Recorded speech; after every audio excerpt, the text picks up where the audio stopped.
Hey everyone, so today we will talk about why Africans are accepting Hinduism. हमें ये तो पता है कि हिंदुइज्म सबसे पुराने रिलीजन्स में से एक है एंड पूरे वर्ल्ड में 1.2 बिलियन से भी ज्यादा फॉलोअर्स है हिंदुइज्म के।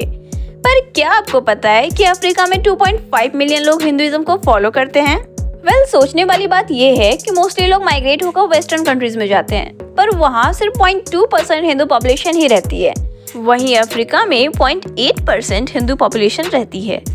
कुछ अफ्रीकन ट्राइब्स तो खुद को भगवान राम के बेटे कुश के वंशज मानते हैं एंड खुद को कुसाइट्स कहते हैं। और अगर रामायण की माने तो उसमें बताया गया है कि दुनिया को भगवान राम के दोनों बेटों लव और कुश में आधा आधा बांटा गया था और अफ्रीकन कॉन्टिनेंट कुश के हिस्से गया था। और इसी तरह अफ्रीका की मुंडरी ट्राइब गाय की पूजा करती है और गाय के प्रोटेक्शन के लिए ये ट्राइब कुछ भी एज इन कुछ भी करने को रेडी है। और वो ये भी मानते हैं कि गाय हमारे और भगवान के बीच का एक स्पिरिचुअल कनेक्शन है।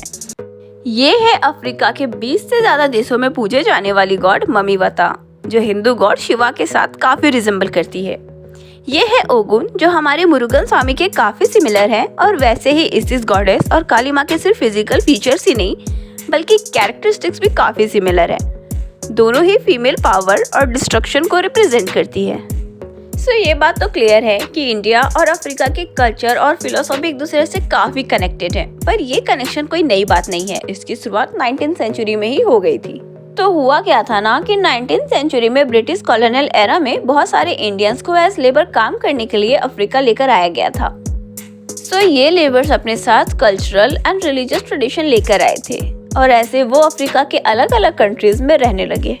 इनफैक्ट मॉरिशस के फादर ऑफ नेशन भी एक इंडियन ही है, क्योंकि 1834 से 1920 तक में यहाँ लगभग 5 लाख इंडियन लेबर्स आ गए थे एंड उनमें से 2/3 वहीं परमानेंटली सेटल भी हो गए। देन युगांडा में भी लगभग 40,000 इंडियंस को युगांडा के कंपाला से केनिया के मुम्बासा तक रेलवे लाइन के कंस्ट्रक्शन के लिए लाया गया था। 1902 में इस प्रोजेक्ट के खत्म होने के बाद मोस्टली लेबर्स इंडिया वापस आ गए थे, बट कुछ लोग वहीं सेटल भी हो गए थे। और इस कंट्री के हिंदू पॉपुलेशन में काफी इजाफा हुआ जब इंडिया से कई ट्रेडर्स युगांडा आए और अपने बिजनेस को एस्टैब्लिश करना स्टार्ट कर दिया।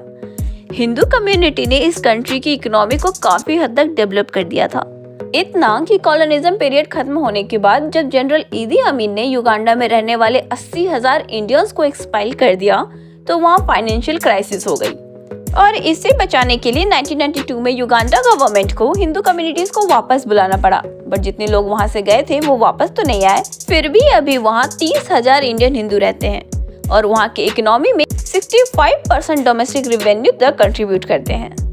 थर्ड कंट्री है साउथ अफ्रीका। 1910 के पहले साउथ अफ्रीका 4 ब्रिटिशर कॉलोनी में डिवाइडेड था। सबसे पहले हिंदुइज्म नताल में स्टार्ट हुआ। जब स्लेवरी को एबॉलिश कर दिया गया था ना, तब गवर्नमेंट को चीप लेबर चाहिए थे। इंडियंस को 10 साल के कॉन्ट्रैक्ट पे ले जाया जाने लगा और यूं ही ये लोग उधर सेटल होने लगे। और 10 साल बाद भी वापस इंडिया नहीं आए और धीरे धीरे इंडिया के आर्टिसंस, ट्रेडर्स एंड टीचर्स भी वहाँ सेटल होने लगे। एंड 1910 आते आते वहाँ 1.5 लाख इंडियन इमिग्रेट सेटल हो चुके थे।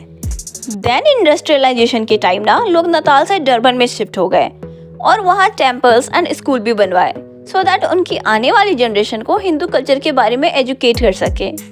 अब बात करते हैं फोर्थ एंड मेजर कंट्री की, जो है घना, जहाँ अफ्रीकन हिंदूज का नंबर इमिग्रेट हिंदू से ज्यादा है। यहाँ हिंदुइज्म की शुरुआत हुई थी वर्ल्ड वॉर 2 के वक्त, जब ब्रिटिशर्स के तरफ से लड़ रहे इंडियन सोल्जर्स वॉर के बाद जाकर वहाँ परमानेंटली सेटल हो गए थे।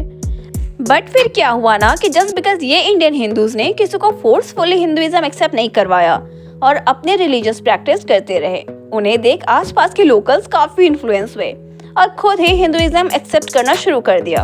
और अब ये घना का फास्टेस्ट ग्रोइंग रिलीजन है। जिसने ज्यादा इन्फ्लुएंस किया है वो है Hindu monastery of Africa and second है इस्कॉन यानी हरे कृष्णा मूवमेंट। स्वामी घनानंद सरस्वती ने अफ्रीका का पहला हिंदू मॉनेस्ट्री को एस्टेब्लिश करा था और उन्हें फर्स्ट अफ्रीकन हिंदू मॉन्क कहा जाता है। उन्हें हमेशा से यूनिवर्सल ट्रूथ की खोज थी और इस बीच उन्होंने हिंदुइज्म को एक्सप्लोर करा और हिंदू टेक्स्ट को पढ़कर समझा कि हिंदुइज्म एक वे ऑफ लाइफ है। और फिर ऋषिकेश आए और वहीं उनकी मुलाकात स्वामी कृष्णानंद सरस्वती से हुई। फिर जब वो वापस घना आए तब उन्होंने घना के कैपिटल अकरा में हिंदू मॉनेस्ट्री को एस्टैब्लिश करा। सो वी कैन से कि अफ्रीका में हिंदुइज्म एक वाइब्रेंट रिलीजियस ट्रेडिशन बन चुका है और लोकल्स में भी हिंदुइज्म ग्रो करता जा रहा है। दिवाली, होली, गणेश पूजा, जगन्नाथ रथ यात्रा से लेकर नवरात्रि तक धूमधाम से साथ मनाया जाता है। इनफैक्ट योगा एंड मेडिटेशन को भी यहाँ काफी फॉलो किया जाता है और अब तो बॉलीवुड सॉन्ग्स का इन्फ्लुएंस भी काफी देखा जा रहा है। So that was it for today's video. If you like this video, please like, share and click the subscribe button for more updates like this. And please do let me know about your thoughts on Hinduism in Africa. Thanks for watching.